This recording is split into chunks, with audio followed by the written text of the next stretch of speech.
तो आज की गुड न्यूज़ ये है कि मैं आपको एक ऐसे चेहरे से मिलाने जा रहा हूँ जिसको आपने देखा होगा लेकिन आप शायद नोटिस ना कर पाए। अगर आपने मुन्ना भाई एमबीबीएस देखी हो तो आप सोचोगे कि सर्किट की शादी किससे हुई थी। तो आज मेरे साथ है सर्किट की दुल्हनिया रीता जी। ये बंदा जिसने रिवील किया है नोबडी नोज नहीं तो। मेरे साथ है रीता जी, टेलीविजन का एक बहुत पॉपुलर फेस। और now Rudrakshi. Now Rudrakshi, yes. New name Rudrakshi के साथ हैं। तो मुन्ना भाई एमबीबीएस में ये इनका एक बहुत अहम रोल था, लेकिन कहानी कैसी घूम के गई कि लोग भूल गए। लेकिन अब याद आ रहा है कि सर्किट की शादी इनसे हुई थी, वो ये थी। तो मैम ये कैसे हुआ, उस वक्त कैसे लोग भूल गए? मतलब इट्स इंपॉर्टेंट, आप नर्स का जो कैरेक्टर इतना अहम था और लास्ट में दिखाते हुए कि आप सर्किट से शादी हो गई। So now suddenly after so many years how people realizing this twist which they have forgotten. Amit नहीं किया, जो भी किया मुझे तो बीच में सिर्फ मिमीज में कुछ दिखाई दिया था और ऑल ऑफ सडन मुझे सारे फ्लैशेस आ गए कि कैसे वो चीज़ रिकग्नाइज हुई है। वैसे तो कैरेक्टर काफ़ी अच्छा था, वो कैरेक्टर काफ़ी प्रोमिनेंट दिखता है फिल्म के अंदर, नोटिस भी हुआ था उस समय तक, नहीं तो आप लोग आगे जाके नोटिस नहीं कर पाते। सो मेरे लिए अच्छा था कि इतने साल पुराना कोई काम मेरा सामने आया, लोगों की नज़र में आया। I am very happy, thanks to you Amit also. Munna Bhai ने तो आपको पहचान दी, लेकिन असली पहचान आपको मिली आपके टेलीविजन शो से। और अब एक नया अंदाज में देख रहा हूँ, आपका नया गेटअप बिल्कुल रंग बिरंगा। तो ये पूरा सज धज किस शो के लिए और किस नए चैनल के लिए? Thank you so much for asking me this. ये आज़ाद चैनल एक नया आ रहा है जिसमें मैं एक कैरेक्टर प्ले कर रही हूँ, प्रीता। ये एक माँ है, ये एक सास है, ये एक बहू है। और ग्रे कैरेक्टर में कहती हूँ इसको, मैं नेगेटिव नहीं बोलूँगी क्योंकि ये अपने बेटे के लिए कर रही है जो कुछ भी कर रही है, तो ममता है उसके अंदर कहीं ना कहीं। लेकिन कुछ चीज़ें हैं जिसकी वजह से उसको ऐसा लगता है कि मेरे बेटे को कुछ कम नहीं मिलना चाहिए लाइफ में, उसको सब कुछ मिलना चाहिए। उसका यही एक रीज़न है जो भी वो कर रही है शो के अंदर, जिस भी तरह से वो परफॉर्म कर रही है, ग्रे कैरेक्टर शो कर रही है।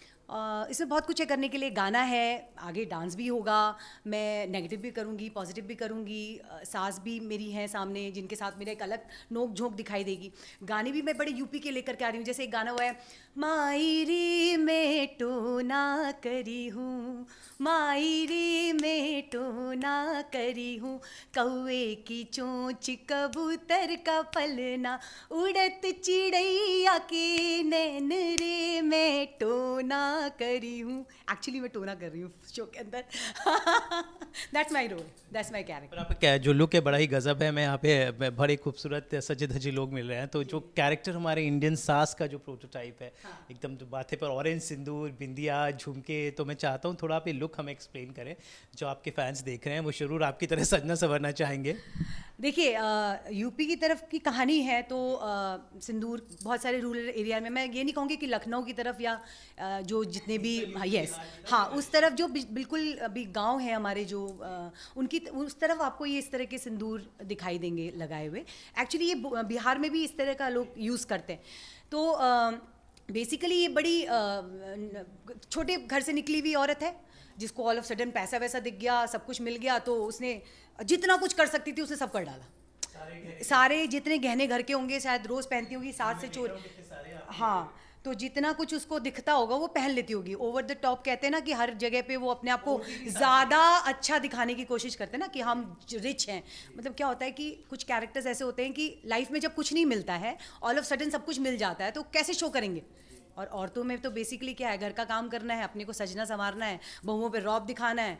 तो इस तरह का रोल है जिसमें काफ़ी ओढ़ने पहनने को मिल जाता है क्योंकि कैरेक्टर ऐसा है। ठीक है, मुझे अच्छा लग रहा है इस कैरेक्टर को करने में। I am very happy enjoying this role. इससे पहले बालिका वधू किया था, उसमें भी मैंने राजस्थानी गेटअप दिया था और उसमें राजस्थानी बोली थी, और इसमें भी मैं यूपी की पूरी भाषा बोल रही हूँ। बेसिकली मैं उत्तरांचल से हूँ, नैनीताल से हूँ, अल्मोड़ा से हूँ, लेकिन मेरे होम टाउन, मेरे हो प्रदेश से। हाँ, मैं तुम्हारे होम प्रदेश से हूँ। तो पहाड़ अच्छा है, लेकिन पहाड़ के करीब ही है अपना यूपी। अब तो उत्तरांचल, हाँ, यूपी में ही आ जाता है। सो ठीक है, आई एम वेरी हैप्पी। भोजपुरी बोलने को मिल रही है, एक कारे का हो बुढ़ौना के आलबा, इस तरह का जो लैंग्वेज है वो पकड़ के आप अपने एक्सप्रेशंस को, क्योंकि basically I am a Kathak dancer, I am a train Kathak dancer, I am a disciple of Pandit Birju Maharaj ji, 14 years. So वो मेरे एक्सप्रेशंस जो हैं वो इस कैरेक्टर में काम आ रहे हैं, क्योंकि ये कैरेक्टर कोई एक लीक में बधा हुआ नहीं है। सबसे अच्छी बात क्या है कि ये कभी कॉमेडी भी कर रही है, कभी ये ग्रे भी है, कभी ये नेगेटिव भी है, कभी ये माँ ममतामयी माँ भी है। बात से आई कैन से दैट 9 रस इसमें आपको दिखाई देंगे इस कैरेक्टर के अंदर। I think it's a very entertaining character. TV के अंदर बहुत कम ऐसा मिलता है। एंड आई एम थैंकफुल आज आज़ाद चैनल को और जो भी इसके जो लोग इससे जुड़े हुए हैं कि जिन्होंने मुझे इस कैरेक्टर के लिए अप्रोच किया और मुझे इस लायक समझा कि मैं ये रोल कर सकती हूँ, और अब मैं अपना पूरा 100% दे रही हूँ।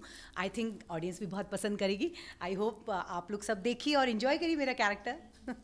उत्तर प्रदेश की बात चली है तो ये जो बोली जैसे भोजपुरी इंडस्ट्री कहा जाता है, बहुत बड़ी इंडस्ट्री थी, फिल्में बनती हैं, तो भोजपुरी जो लहजा जो है आपने अभी जो थोड़ी हमें झलक दिखलाई, किस तरह से डेवलप किया, क्या क्या शब्दों पे आपने काम किया, क्योंकि आप उसके आसपास के प्रदेश के, लेकिन वो आपकी बोली नहीं है, तो एक्टर के लिए चैलेंज हो आता है कि आप इतनी ऑथेंटिसिटी से बोल रही हैं, तो कैसे वर्क किया आपने इस पर? मैं तुम्हें बताऊं अमित, मुझे पता नहीं शायद गॉड गिफ्टेड है, बीच में मेरा तुर्की फैंस काफ़ी मेरे को मिले हैं, तो बीच में मैं पेंडेमिक के टाइम पे मैंने सोचा कि चलो तुर्की सीख लेते हैं। तो मतलब मेरे लिए क्या है कि लैंग्वेज मुझे सीखने का शौक है, तो मैंने उसमें गाना तैयार किया, मैंने गाना गाया, तो मेरा शौक है, मतलब मुझे हर लैंग्वेज पे काम करने का शौक है। मैंने गुजराती फिल्म करी, राजस्थानी ये किया, अभी एक मुस्लिम कैरेक्टर प्ले कर रही हूँ, भोजपुरी किया है फिल्म, उसके अलावा इसमें मैं अवधी जो भी लैंग्वेज हम लोग यूज़ कर रहे हैं, यस। तो मेरे लिए लैंग्वेज इज़ वेरी इंपॉर्टेंट। जैसे चाल दिगिनो कालबी येरेने कोई लुत्फन एरी सिरिंदा पिकमिंदिsan aden neşsa yenguzinden o zaman başka acırım kapilari hazırım dünden। It's Turkish. So Turkey है ये लैंग्वेज, और मुझे मतलब नहीं पता किसी भी चीज़ का। हाँ, मुझे अगर सामने से बोल दिया ये लाइन्स है आपको बोलनी है, तो वो कोई भी लैंग्वेज हो, ये गॉड गिफ्टेड है मुझे। और इस शो के अंदर पता चलता है कि हाँ, कि जो भी जितने साल हमने अपने काम सीखा है वो सामने आने का मौका मिला है मेरे। मतलब मैं गा रही हूँ, मैं नाचूंगी भी, शायद ढोलक भी बजाऊंगी, मैं ढोलक भी बजाती हूँ, तो इस कैरेक्टर के थ्रू शायद अलग अलग आयामों में काम करने को मिलेगा मुझे। I am so happy now. Looking forward, बहुत अच्छा लगा आपसे बात करके, आपको नए शो के लिए बहुत बहुत बधाई हो।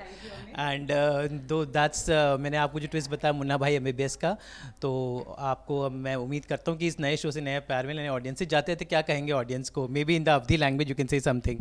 तुम यूपी बिहार की औरत का न जानेला, जान जाए देव पर शान न जाए देव।